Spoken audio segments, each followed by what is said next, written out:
appearing while launching Embark Arc Raiders, the finals, any Embark UE5 game during boot. Close quote. This error usually means the anti-cheat driver couldn't be installed, loaded, or verified.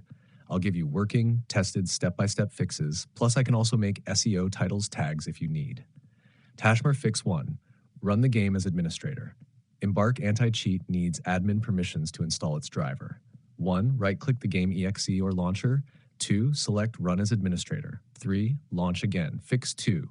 Restart PC. Forces driver installation. Sometimes the service installs but doesn't activate until reboot. Just restart, launch again. Fix 3. Disable Windows core isolations, shake memory integrity.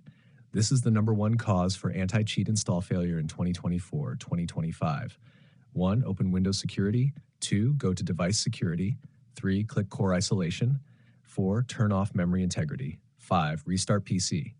6. Launch game again. Embark's anti-cheat driver isn't signed for memory integrity yet. Fix 4. Turn off your antivirus. Add exception. Antivirus can block the driver from being installed. Temporarily disable Avast, AVG, Bitdefender, Kaspersky, Malwarebytes, Windows Defender real-time protection. Then try launching again. If it works, add the entire game folder as an exception. Fix 5. Run anti-cheat installer manually. Some Embark games include a manual installer. 1. Go to your game folder. 2. Look for a folder named Anti-Cheat, Embark Anti-Cheat. 3. Run. Install anticheat.exe or Embark AC installer.exe. 4. Restart PC. Fix 6. Delete and reinstall anti-cheat. In many cases, the anti-cheat partially installs, then corrupts.